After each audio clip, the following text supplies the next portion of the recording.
Ya le daba a conocer que el viernes pasado se anunció que Rogelio Ramírez de la O dejó la titularidad de la Secretaría de Hacienda y será reemplazado, previa aprobación por parte del Congreso, por Edgar Amador, quien se desempeñaba como el subsecretario de Hacienda. ¿Qué significa este cambio? ¿Cómo debemos interpretarlo? Vamos a platicarlo con Sergio Negrete Cárdenas, economista y también frecuente entrevistado aquí en el programa. ¿Cómo estás, Sergio? ¿Cómo te va?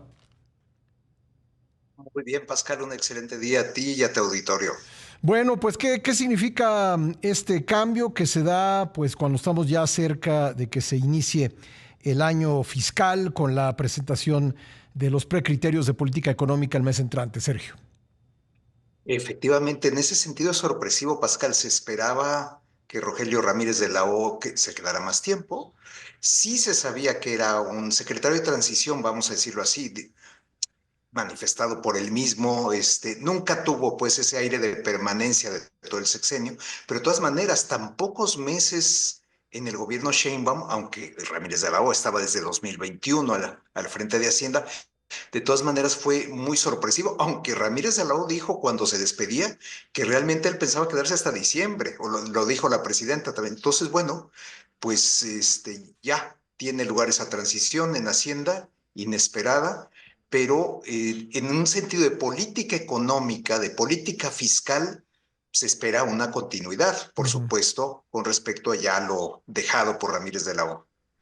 Ahora, la salida ocurre en otro contexto. No sé si es una renuncia o una remoción, ya me darás tu opinión al respecto, pero el contexto también es importante porque pues las cifras del pronóstico de crecimiento para la economía mexicana en este 2025 no han dejado de bajar.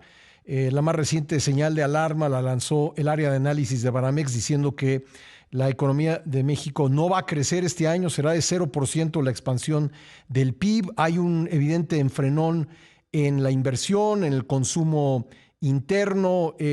Todo esto será también parte de la explicación de por qué este cambio en este momento. Podría serlo, pero mira, la economía mexicana ya se venía desacelerando. El 1.5 que fue 2024, muy inferior al 3.3 de 2023. Entonces, en cierto sentido, puede ser un castigo, vamos a decirlo así, para Ramírez de la O. Difícilmente puedes culpar a Ramírez de la O, por otra parte, de haber provocado esa desaceleración. Aquí el problema real es que el secretario de Hacienda haya sido quien haya sido los dos últimos con López Obrador, es que realmente eran subsecretarios, realmente no eran titulares del despacho, en el sentido que no dictaban la política económica, y no queda claro que esto haya cambiado con Claudia Sheinbaum. Entonces, bueno, sí se puede interpretar como un castigo, no digo que no, pero realmente no lo puedes culpar, sería en todo caso un chivo expiatorio. Ujú. Y de ser así, lo que recibe Edgar Amador es un paquete efectivamente muy complicado, independientemente de la razón de fondo de la salida. Es efectivamente que la política fiscal para, digamos, para no cambiar, tiene que modificarse, dado el contexto nacional que está cambiando dramáticamente. Esto es, o tienes que subir el ingreso de alguna manera, o recortar el gasto. O sea, noticias muy poco placenteras para la presidenta Sheinbaum, para el país. Sobre todo para una persona que es la presidenta que insiste, para sorpresa de muchos, en que la economía de México está sólida. Una cosa es que no tengas un problema macroeconómico a la vista, digámoslo así, Ujú. grave, y otro es que el país vaya bien, sobre todo en materia de crecimiento, como ya apuntaste. Entonces, eso va a ser un reto enorme para Edgar Amador, que esperemos que esté a la altura, porque ciertamente en ese sentido hay que dar no un cambio de timón brutal, pero sí una adaptación, vamos a decirlo así, de las finanzas públicas a las nuevas circunstancias.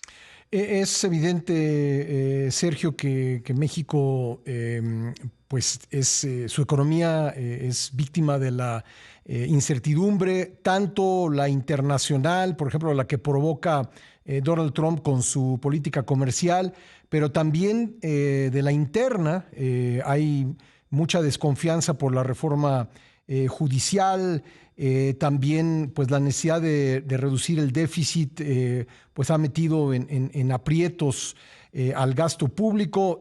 ¿Cómo generar confianza? Y creo que esa será la tarea principal de Edgar Amador, cómo generar confianza pues en medio de la incertidumbre de la reforma judicial, de la espada de Damocles de los aranceles y también de la necesidad de continuar con la consolidación fiscal.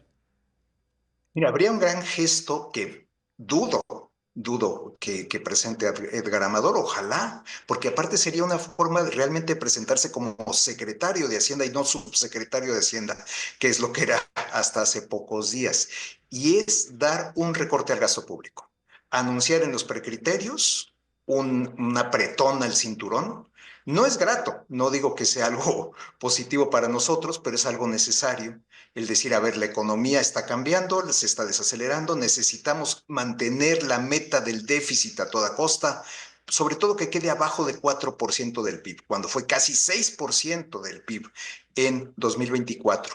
Me recuerda un poco cuando José Ángel Gurría tomó posesión como secretario de Hacienda en los 90 con Ernesto Zedillo, después de Guillermo Ortiz. Lo primero que hizo Gurría, un buen conocedor de expectativas, del modificar el sentimiento de los mercados fue anunciar un recorte al gasto público. Prácticamente fue su primer gesto. Entonces, en ese sentido, Edgar Amador puede, digamos, mostrar que está a cargo realmente de las finanzas nacionales, pero realmente necesita un gesto importante en esa forma y no se me ocurre otro más que recorte el gasto público y si se pudiera combinado con ciertas medidas de aumento al ingreso, no una reforma fiscal, ponle que eso tomara más tiempo, pero algunas acciones claras para aumentar el ingreso, esto es cerrar la brecha fiscal, sería espléndido.